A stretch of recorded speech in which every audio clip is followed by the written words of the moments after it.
Welcome back to the PFF NFL show. I'm Trevor Sikkema. That is Ollie Connolly here with you guys to do a handful of things this morning as we're going to recap Monday Night Football. We're also going to talk about Saquon Barkley, talk about an MVP conversation. Is he worthy of that, or should we really be talking about Philly's offensive line here? And then, of course, we're also going to talk about Za'Darius Smith, the addition that he was to the Detroit Lions, and how, honestly, it could not have looked any better, that move and that performance from them this week. Ollie, how you doing, my friend? I'm doing great. I just landed in Atlanta, Georgia for Thanksgiving week. I'm dealing with unreasonable amount of jet lag, which I actually think makes for great podcasting. Who knows what I could say on this show? Who knows what I will regret? Who knows what PFF will regret that I say? But I think we'll make for fun discussion points. That's okay. I like it. Now that you brought up Thanksgiving, I have to ask you: are you a turkey guy or are you a ham guy? Because I feel like this divides friendships and families. Which one are you? We are a huge turkey family. We do like 3 or 4 different kinds of turkey.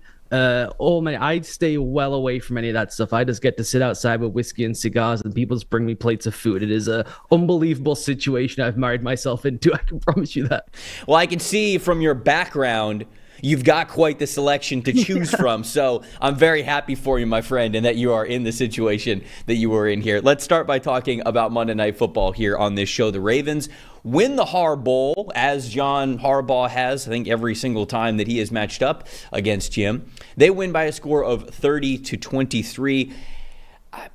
You know what? I'll just open up the conversation for you because I think there's a lot of different things that I sort of want to hit in this game. But what is the area of this game that really stood out for you that sort of made the difference here, that you were either most disappointed with, most impressed by? What did you think of Monday Night Football there?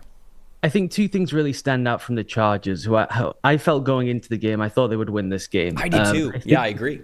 It's one of those ones where defensively the staff will come away and think, we liked our plan, we thought it was executed well, and we just didn't actually wind up making the plays we should have made, right? That what we did structurally, I think they got to what they wanted to get to. It just didn't quite work. And then offensively, I was more disappointed in just the Chargers' general approach to the game. I thought they did things in the first half that worked really well. They kind of pressed on weaknesses the Ravens have shown all season defensively. And then for some reason, the second half, Greg Roman just got away from stuff that has been on film all year that the Ravens struggle with, that was working for them in the first half. Then just for some reason, he pulls the ripcord and changes his approach then. And I just found that quite peculiar. So I think there'd be pretty big disappointment in what they did offensively in the second half. And then defensively, they got to what they wanted to get to in terms of trying to shut down, particularly Derrick Henry in the run game. They just weren't able to finish and execute on the plays. So let's dig into the offensive side of the football first for the Chargers before we'll get to defense. And I don't want to talk about the Ravens here a little bit. You mentioned that it felt like Greg Roman was doing things in the first half versus what he was doing in the second half for you that was working in the first half, and then they just kind of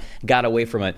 I'd love to hear what exactly that was that you were thinking of, just their overall offensive philosophy and some of the things that they were doing, and then go into a little bit of that coaching mindset, I think I should say, because we ask coaches all the time, like, oh, you got to adjust, you got to stay one step ahead. And then, was this an instance of they were just trying to do that? Or can you find a rhyme or reason to why it kind of sputtered towards the second half and they weren't able to move the ball? What'd you think? And just dive into that a little bit more. Yeah, I can't find the reason myself. The main thing is the Ravens' big issue this season has just been communication. And usually when you talk about communication, it's motion or shifting, right? Or some kind of something the offense can do to change the picture, and everyone has to communicate, and the communication falls apart. And the Ravens have had those issues, but for the most part, they've really just had issues in base offense, particularly when they face some kind of bunch, some kind of unbalanced formation. Their rules are just really wonky. They can't get on the same page. They've given up so many explosives all season, and way more than anyone else against bunch formations for the most part. And the Chargers had a bunch of success with that in the first half, particularly when they got to 3-by-1 bunch alignments or nub formations, which can put you into different kind of rules. And a nub formation is essentially where you have 2 or 3 receivers to one side of the formation. On the other side of the formation, you have a tight end or someone attached to the line of scrimmage. So there's no one outside of the left tackle, outside of an attached player, right? So that's kind of a vacant part out there, and then you spread the field the other side of the field. They averaged 8 yards per play from nub formations in the first half. 8 yards per play against the Ravens defense. And playing in a nub really limits what you can do defensively. There's certain rules you kind of have to stick to, and it limits particularly what you can do in kind of the pressure package world if they're trying to throw the ball or pass the ball. So they were able to, I think, make the Ravens more predictable. They're able to challenge those bunch rules. 3 of their big explosives in the first half, the 3rd and 13 pickup, the crazy Justin Herbert throw that got them 3 points at the end of the half, right, to kick a field goal. That came from a stacked alignment. So they did the things that press on all the issues the Ravens have had. And then you get to the second half, and that just vanishes out of the game plan. There's no more nub looks in the entire second half. The bunch rate drops dramatically. They barely get to it in the fourth quarter when they're playing catch up. And it's just a strange one where they've proven they've had success against something the Ravens have struggled with all season. And when you get into just more of a 2x2 static spread base, which I'm cool with, is like, that's our Justin Herbert offense. I get it. Put him in the gun, let him play point guard. He's so gifted, so talented. He can hit every throw.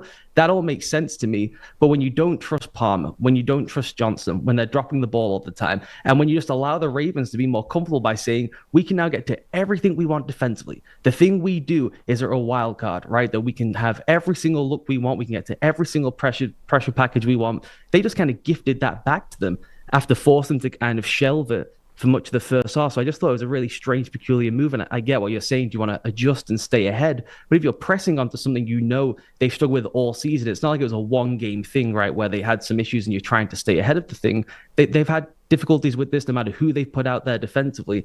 And to just bail away from it, I just found peculiar. Yeah, Justin Herbert in this game, 21 for 36, 218 yards. As somebody who had a ticket for Justin Herbert's over passing yard total, I thought we were hitting this bad boy at half. I was like, wow, okay, first half, they're able to move the ball pretty well, more than halfway there towards his over total. And then, you're right, it felt like it just sort of came to a screeching halt. I'm looking at things now, and if you take throws of 15 yards or more, which is it was a talking point going into this game because of what you said, the Ravens have been one of, if not the worst team at defending the deep ball so far this season, depending on sort of what you look at and how you categorize that.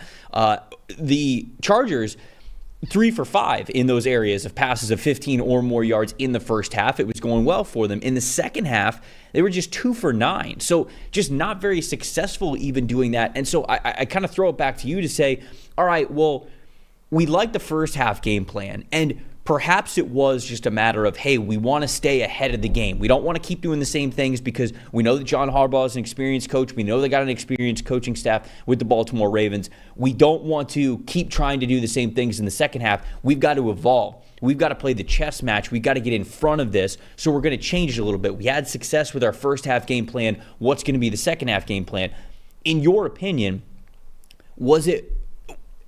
You can say that, okay, we wish that we would have done some of the things that we did in the first half a little bit more. I think that certainly hindsight would tell you that they could have benefited from that. But was the failure of success in the second half, was it less to do with sort of what they were calling and more of just the execution of it? Because you mentioned all the drops on the team. I mean, Quentin Johnston, the 3 drops that he had in this game, it was just one of the poorest performances for a wide receiver that we're going to see this season. Trey Palmer not really set. Really just outside of Ladd McConkey, it felt like they didn't have anybody. So was it more of, hey, I could see what Greg Roman was thinking here. They just didn't have the guys to be able to execute it in your head? Yeah, I think it's just a difference in how you would approach the game. I totally understand saying we want to play more matchup ball. We think they struggle on the back end. We're going to go after Wiggins. That was a big thing they clearly wanted to get to in the second half. But like you said, if you don't trust the players and you're running kind of a players, not plays type system, right? Let's spread the thing out. We'll play matchup ball, go one-on-one. I think that's tricky to do if you don't have confidence the guy's going to come down with the ball. I'd rather be in a play design type situation, right, where you can still target a player because you want to get after him and it not be one-on-one balls, right? You can do it through play design. You can say, okay, we understand they struggle with communication in the back end. Let's force them to communicate mid-route. Let's get more option stuff into the attack. Let's get more deep breaking options into the attack. And maybe things spring wide open. The thing with Johnson that's been interesting this season, for all his struggles, where he's had success is mostly kind of freelancing. He's got a really good feel with Justin Herbert when he takes off and where he should break and what he can do in the scramble drill. And there are ways you can kind of build that into the plan to maximize your own players and attack weaknesses. So I just felt like they made it almost too rudimentary of, okay, we think they've got a weakness on the backside. Let's play one-on-one and we'll just pick who we want to target on a drive-by-drive basis. And that, again, it makes logical sense. It's not exactly a terrible plan. If it had worked, I would have been probably praising it. But it just feels like they left an awful lot on the mat based on the fact that we've seen them have success within the first half, and it's been a constant issue for the Ravens all season. Like I said, it's not as though they just hit on something in the first half and it wasn't going to be sustainable. This has been an issue for the Ravens for weeks and weeks and weeks and weeks, and they've tried to make every adjustment possible, and none of it's worked. When you look at the Chargers, run defense, because I want to flip to the other side of the ball, that was a big reason why I felt like the Chargers were going to win this game. It was an opportunity to really bottle up what the Ravens really wanted to do. And very clearly, it was to the Ravens' advantage still in this game. The Chargers, they're top 10 in run defense grade as a team going into this performance. They were top 10 in EPA per rush allowed going into this performance. We know that they've got one of the best defenses in the NFL when it comes to points per game allowed. So just they're good defensively overall. They don't play a lot of single coverage. They work together on the back end. And so it felt like it was a matchup that could have played in their favor on that side of the ball. And instead, it's Derrick Henry, 140 rushing yards. Justice Hill has got 55 rushing yards on only 4 carries. And then Lamar Jackson doing what he can do on scrambles. We saw the touchdown that he got. This was just so much. You know what? I'll give the Ravens credit. I will say, because there's 2 ways you could have said this. This could have been an impressive performance from the Ravens rushing the football, or you could have more said it was a disappointing performance from the Chargers run defense. I felt as though it was much more of the Ravens and impressing than it necessarily was a major failure from the Chargers on that side of the ball. But with that being a major talking point of kind of what happened in this game and how the Ravens were able to win it, what did you think of that battle between the Ravens run game and the Chargers run defense?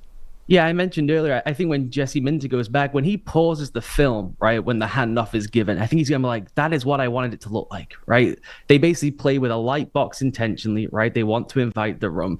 And they set their defense in a way which is we want one penetrator off the ball on every snap, right? Usually it's Tart, but it can be anyone else. And then we just kind of build a 6-7 man wall with everyone flowing down so quickly. And we hope there's some penetration. Someone has to stop their feet, change the point of attack. And then we've got this huge wall built where we can just collapse down as a unit rather than everyone having to make one-on-one plays. And so when he pauses it, I think he'll be pretty happy that they got to what they wanted to get to. They just couldn't finish plays.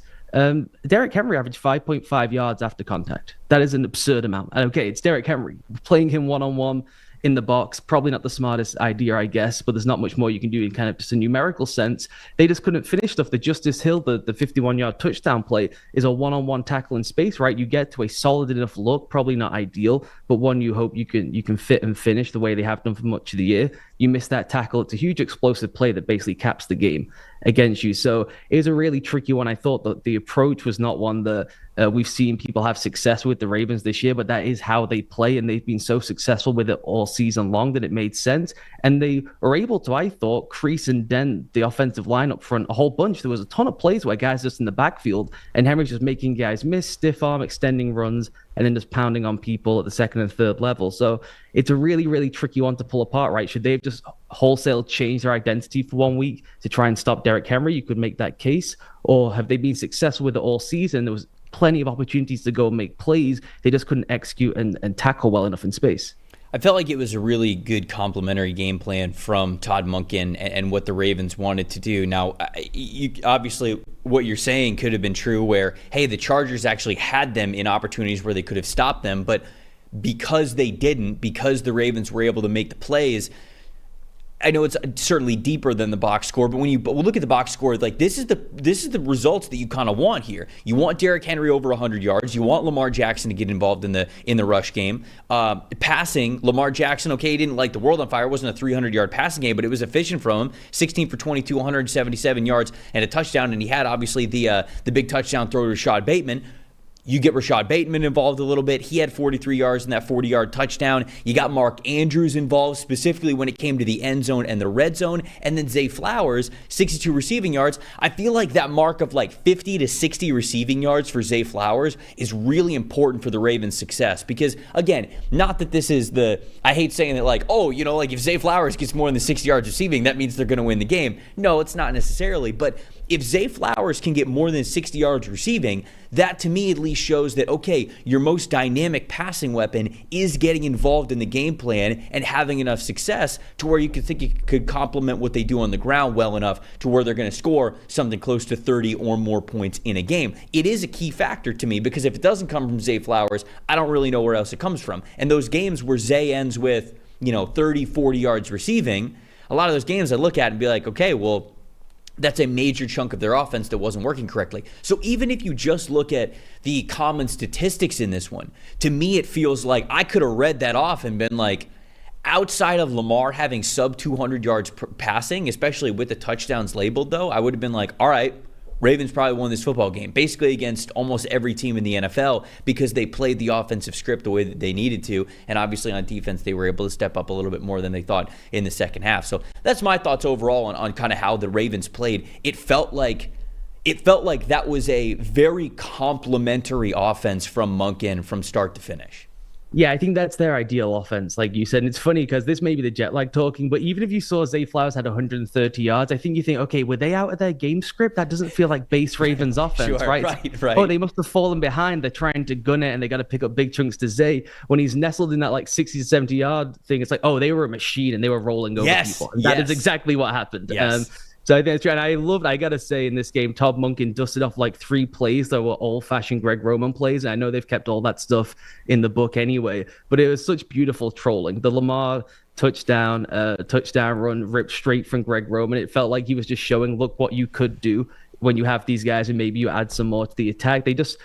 It feels like they can kind of get to anything they want on a week-to-week basis. I know that they sometimes play down to certain teams. They got last week by the Steelers, who just had an exceptional game plan we talked about to kind of unstick everything. And maybe that is just the approach you've got to use against the Ravens, which is just sell out so much on first and second down, send the entire house, and then bail everyone out on third down, just hope Lamar makes some mistakes, either misreading things or turning the ball over. Because when they can just play ahead of the chains or on schedule, you have obviously the run game to deal with. You mentioned Zay, particularly in the RPO world, is where Zay really thrives because you can just kind of cheat his leverage slightly, give him a chance to go and attack space, and then Lamar can just go and create off schedule too, which he did so well last night when they really had him when they really needed him to go and bail them out and go make a play with his legs or moving to throw or moving to run. He could do that for them too. So I feel like that is what they would put up as a poster, is like, this is what we want our offense to look like in the postseason. That was a postseason caliber defense. We're able to run all over the thing, and then we can pick our spots when it's taking shots down the field. I agree with you. I definitely agree with you. All right, before we get into the Saquon Barkley talk, because I want to talk about just everything that his year has been, including through an MVP lens, the staple part of an outfit, guys, it's a hat. If you got a go-to hat that you always try to put on to really, make the outfit look good, and it's got sweat stains, it smells, it's not durable, it's bent, it's not the right hat. You need to get yourself a melon hat. These are the best hats that you are going to be able to buy. They last 5 times longer than the average hat, and the second that you touch it and put it on your head, you know that you've got a good one. This is my new favorite hat. I've been wearing it for the past few months. It's got no sweat stains, no smells, looks the exact same the way that I took it out of the box. Get a ton of compliments on it because it looks like a great hat. The colors, the styles, everything, they look good. They've also got different stuff for different types of the year. Like they got the thermal collection. Obviously, it's getting cold in a lot of places around the country. They got the hydro collection that's a little better when it comes to, getting wet and doing water sports or going for a run or whatever it is, jumping in the pool, the lake, the ocean, whatever it is. They got you there as well. So it's high quality hats no matter what style that you are looking for. They're super durable. They're worth the money. They're fantastic. If you were looking for the world's most durable hat, you got to check them out. Melon, MELIN.com. You could put these hats to the test yourself and put it against basically any type of lifestyle that you have. I guarantee it's going to be able to complement and go along with you no matter what that is. Melon, MELIN.com. Go check these hats out. They are the best. Saquon Barkley. 255 rushing yards against the Los Angeles Rams on Sunday Night Football. It was another phenomenal performance for him, which now puts him over a career high in rushing 11 games into the season. Wild. We got 5 more games for Saquon Barkley. No, we got, 6 more games for Saquon Barkley? Just an incredible season for Saquon. He's at the top of the rushing list. He leads the NFL in rushing. He's now overtaken Derrick Henry with almost 1,400 rushing yards. He's second in rushing touchdowns.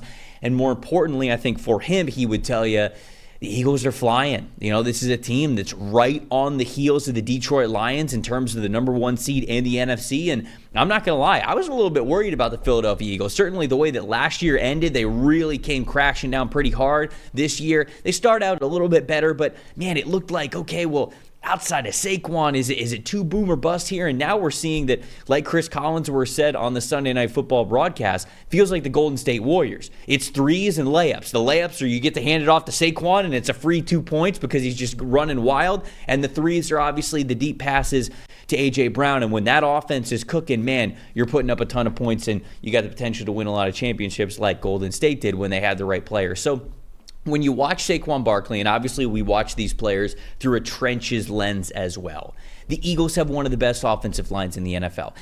How much of this is, whoa, hold on, like this is the Eagles offensive line really setting things up for him versus what Saquon is able to do, in your opinion?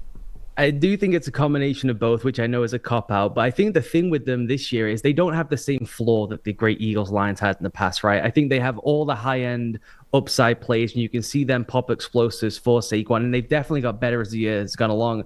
I was laughing as you were just reading Saquon's numbers because they spent 8 weeks of the season essentially burning apart the first quarter. They couldn't move the ball in the first quarter of games for 8 weeks. They were 31st in EPA per play in the first quarter of games in the 8 weeks of the season. So he's put up a lot of that production in not only a short amount of time in weeks, but just in a short amount of game time. It's like he's had way fewer reps to even be able to get near those figures. It's just been an absurd season. But I think the line has certainly coalesced, and my Latta coming back, I think, again, lifts them back into being one of the best in the league. But they did have struggles early in the season. They had a lot of struggle with trying to blend, okay, what is the right combination of actual things we can run with these guys' skill sets? Where do they overlap? Where do they kind of take away from one another? They were really predictable in the run game at times because of certain things they were doing. And so that was nothing to do with like the line helping them outside of driving people off the ball somewhat consistently, though not as consistent as you would like. It was Saquon going and getting his own buckets an awful lot of the time. And they've just reached a point now where even when they block things poorly, even if it's a disaster play, he's able to make them either net negatives or fine plays. And then when they block it well enough,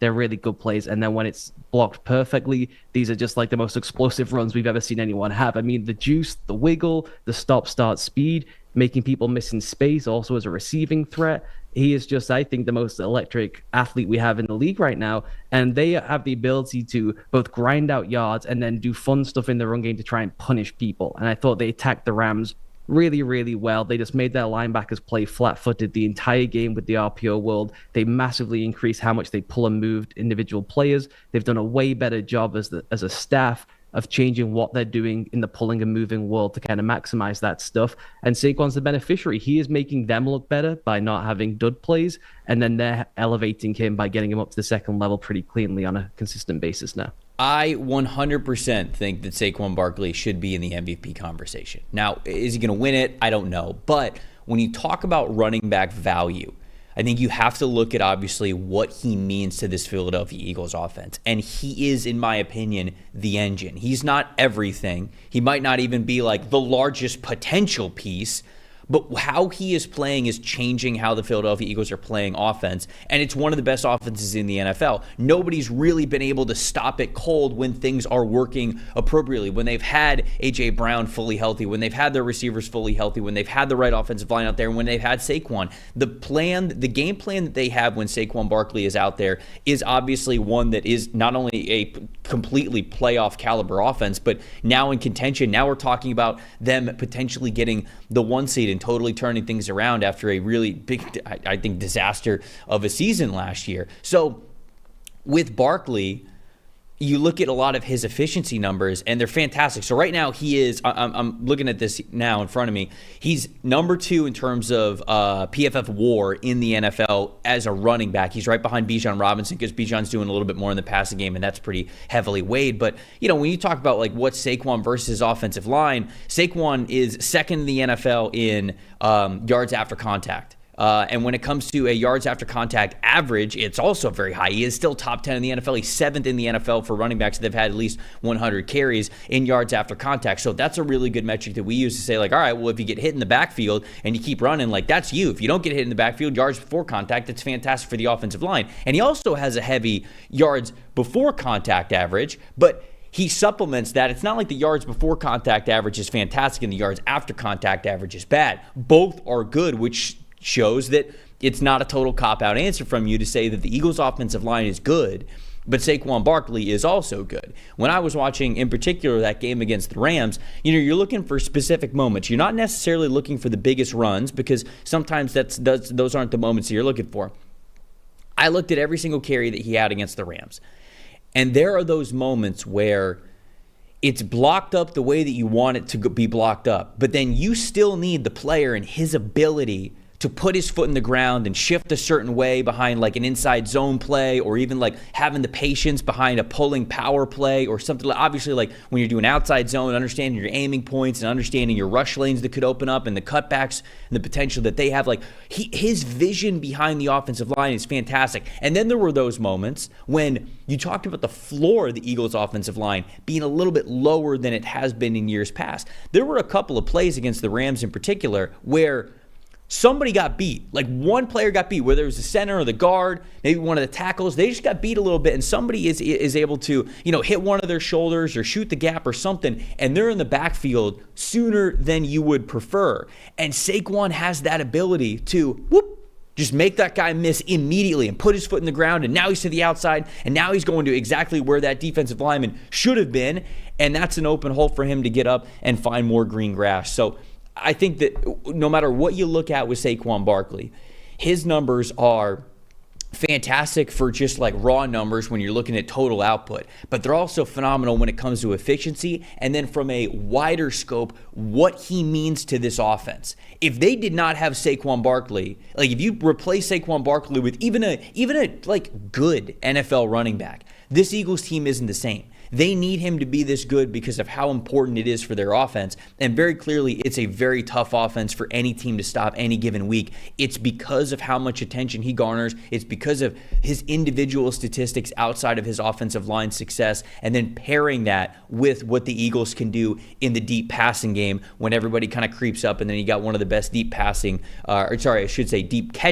receivers in the NFL in A.J. Brown. So to me, the stats alone could probably put him in the MVP conversation, but where I actually get sold is when you think about what he means to this offense, the structure, and the success that they have overall.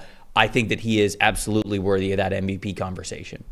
I agree with you. I think, look, when the Eagles offense is rolling, when any offense is rolling, everything is about layering what you want to do, essentially. And it starts with run game to the RPO world. Do they look the same? Okay, does our play action shot world look the same as our run game? Then is our deep passing game tied to the same formations as we get to in the run game, right? Using the run game as a trigger to get to the explosive pass game. That's how most offensive staffs view things these days. Well, the first brick, as you try to build it out, is the run game has to be effective. You got to make people want to either have to put extra bodies down there or be so fearful of the run game that they have to change what they're doing coverage-wise to make sure they can fit it appropriately. It only works if the first layer is good, and Saquon is just the best player in the league right now. It's him and it's Derek.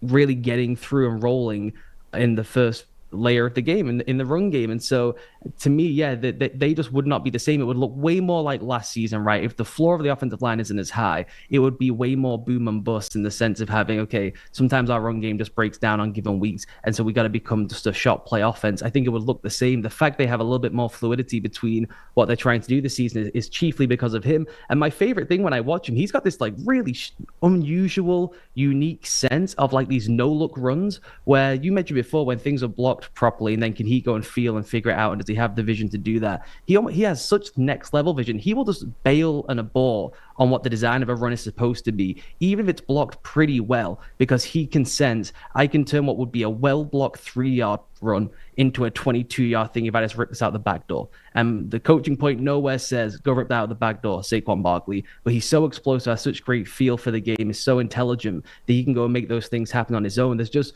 no one else doing it like that. Even the great runners, people who've had excellent seasons, Joe Mixon, I mentioned Derrick Henry, it is still outside of when they get to the second level, right? And it becomes, do I have the wiggle? Do I have the burst? Do I have the strength to go make my own plays? They're still following the blocking mechanics. Saquon can do all that stuff and then just go and make his own plays happen on his own, like he's an off-script creating quarterback. That to me is where the real extra value comes in. Is that one, he can just run your base offense as well as anyone. And then there's all this upside of when he can just go and make explosives happen that should never have happened. If you just lay down the run concept versus how the run was fitted up, should never, ever be turned into a run for more than 4 or 5 yards. And yet he's able to turn those things into huge gains.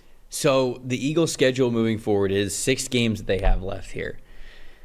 They're in Baltimore next week. And then they host the Panthers, host the Steelers, to the Commanders, host the Cowboys, and then they host the Giants. That's a pretty dang good setup for him to finish with. I mean, I don't want to put unrealistic expectations on him, but he's almost at 14. He's almost at 1,400 yards. I mean, like, we're talking about him being able to threaten a 2,000-yard rushing season still. That would be incredible if he got to that mark, 600 rushing yards over the next 6 games. But the Ravens defense, obviously, I think is pretty stout. The Panthers defensive line, it's better as of late, but it's still the Panthers defensive line, all due respect. Steelers defensive line, okay, that's a tough game. If you get over 100 yards against the Steelers rush game, or the rush defense, that would be a hell of a performance. Commanders, I think they could play well on the defensive line, so maybe you get limited there. But Cowboys run defense, not good to end the season. And then the Giants, I mean, like the ultimate, another revenge game here against the Giants, and he played well in the first one. So I think that crazy to say that a 2,000-yard season is still possible. I think realistically, 1,800 to 1,900 yards, but man, what an unreal season that would be for Saquon Barkley. But to me, that sets up for a pretty good last 6 games for him to really stack up that MVP debate. I mean, those final 2 weeks, he could have 500 all-purpose yards for those final 2 weeks. I mean, that could be if they still are fighting for seeding and they're gonna play him every snap. That is like hit every single over known to man. Those 2 weeks, that could be outrageous. Could be tough. We'll see. It's been an incredible campaign from Saquon so far, and it's one that we're going to continue to watch because, I think that he should be right in the middle of that MVP conversation. Before we get to our last talk, which we want to talk about the Detroit Lions and their addition of Za'Darius Smith and how, man, it really paid off this past weekend. It looks good moving forward. Parenting, it's filled with high-pressure decisions, right? It can be difficult to tell if we made the right choice for our kids and their future, but here's a simple decision that you can make today to have a meaningful impact on your kids' future. Open a UGMA Kids Investment account with Fabric to start their investing journey and give them a financial head start. Fabric by Gerber Life was designed by parents for parents to make it easy to plan for and manage your family's financial path. With a kids investment account, Fabric can help you start investing in your child's future today. Because while your kids can't invest while they are minors, a UGMA account, what this does is it allows you to invest on their behalf and gives their investments even more time to grow. The funds can be used on basically anything. It could be tuition, books, summer camp, after-school activities, all sorts of stuff like that. And then if you keep it, obviously, when they're young adults, buying their first car, buying their first house, starting a business. Like, it can have so many different benefits. No contribution limits to it. Tax advantages for you, SIPC insured up to $500,000 plus no commission fees, just a low flat monthly maintenance fee. Fabric is partnered with Gerber Life, trusted by millions of families like yours for over 50 years. So join the thousands of parents who trust Fabric to help protect their family. Start investing in your child today at meetfabric.com/PFFNFL. That is meetfabric.com/PFFNFL, MEET, fabric.com/PFFNFL. This is a paid promotion for the Fabric UGMA product and not for investment advisory services. Portfolio is managed by Fort Washington Investment Advisors, Incorporated. Custodial services provided by Apex Clearing Corporation. All investing is subject to risk. Terms apply. Learn more at meetfabric.com. Za'Darius Smith, a new edge rusher for the Detroit Lions, doing his tour of the NFC North here, now as a member of the Detroit Lions. Had 5 pressures in this past game against the Indianapolis Colts, 2 more that were negated due to a penalty. 70.5 run defense grade, had no negative run defense plays, 81.6 pass rush grade. This was technically his 3rd week with the team. It was his 2nd game that he had played with them, and boy, did it look good. I mean, Ollie, we talked about before the trade deadline, we talked about, him as a potential fit with the Detroit Lions. He ends up getting traded to Detroit. We've talked about, some expectations that we have for him there. Is he going to be right in that Hutchinson role? Are they going to change things up with him? Are we going to let him move? Because Za'Darius Smith, throughout the course of his career, he's been somebody who, he's been a stand-up type of a player. They moved him all sorts of places, interior defensive line. He's been on the edge. And, as a stand-up, as a hand in the dirt, they use Za'Darius Smith in a lot of ways. It felt like what he was this past Sunday was one of the best versions of Za'Darius Smith we have seen in a very successful career at this late in his career. And it shows that the investment, the trade was not only worth it, but holy cow, it might have been even better than what we thought it was going to be. I was so impressed from Za'Darius Smith and what he was able to do. What did you think of his performance this past week?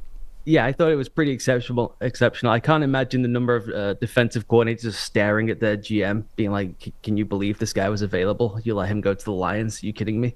We could have got in there." I thought you mentioned it that we got to see it in this game how they were going to use him, and he was all over the place, right? He was, as you mentioned, playing on the interior, playing outside, stood up, hand in the dirt, using him with different pass rush plans, whether it's just him trying to go and win one-on-one, stunting him inside, having him as the outside swooper, doing different things in the pressure package game, which we mentioned, I think, either last week or the week before, how they were going to try and evolve what they'll do in the pressure package world without having Aiden Hutchinson. How can they try and steal some pressures? Can they still do this with a four-man rush? And when they actually blitzed against the Colts on Sunday, Smith had a pass rush grade of 91.4. So it shows to me, if you can get one-on-ones for Za'Darius Smith, he is going to win. And he's also still winning when we just play 4-down-and-go football. So to me, it's like this could not have been any more perfect, right? Where they're able to get to more things than they were before. They're able to take their best pass rusher and move him around in a way they didn't really do previously. He's both broad in what they do in the blitz world, and then when they do blitz, they're more effective because they've now got a dynamic one-on-one winner on the outside along with McNeil on the inside. And when that tandem together of how they pin McNeil and they bring Smith behind him, it just slots in so seamlessly. I think they deserve a ton of credit for being willing to have someone and a move piece that they haven't really used before. And then just the way he won individually was, to me, so impressive. Every single kind of way you can win, right? Bull rush, spin move. Yeah. Like you said, stunting outside, inside swoops, just clubbing a guard one-on-one. It was just tremendous all the way around. I thought the long arm technique was working for him all game long. Whether it was his entire pass rush plan, just like bull rushing from a one arm, long arm, or whether it was, okay, I'm going to hit you with a long arm. I'm going to get you on your heels. And then we'll do like a little push pull thing. I'll grab you and do a little swim arm over off of that. There were times when, he would kind of like stab. He'd give you a stab to the chest. The offensive lineman would kind of be back. His hands would go up, and then boom, it's like a two-handed swipe right after that. The pass rush plan from him and how he used that long arm was so impressive. And then, speaking of the long arm, that run defense grade being in the 80s, I mean, this is a player who obviously has some veteran savvy to him, very talented. I'm not saying that he's not, but he totally understood. There were some dominant run defense plays where he's down in like a 3-point stance where he'd get really low. He'd keep the pad level low, and then he would do that long arm just low and with leverage, just straight up into him. And then all of a sudden, it's a run defense play. You got a good offensive line that you're going up against. There are a couple times that he was going up against Quentin Nelson in this game where he got the better of Quentin Nelson like badly. And I was like, damn, okay. And a couple of those times it came from him just like having that low leverage, long arm to where there's nothing the offensive lineman can do. His length and his strength is so impressive, especially when coming from that leverage point, that it was lifting those offensive linemen back onto their heels and not allowing them to get on their toes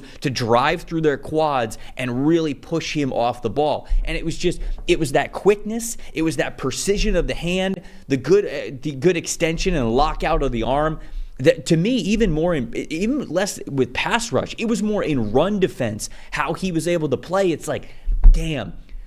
I agree with you completely. I think a lot of teams out there in the NFL were probably watching the tape here as Darius Smith and going, how did we not go get this guy? How is he not on our football team? And to be honest with you, it's just a masterful job by the pro personnel department of the Detroit Lions, who probably have had their eye on Za'Darius Smith for quite a while and planned it the right way to, I guarantee they were sort of like in the ear before the trade deadline of the Cleveland Browns, and they were just like, it could have been during the summer, like could have been this offseason.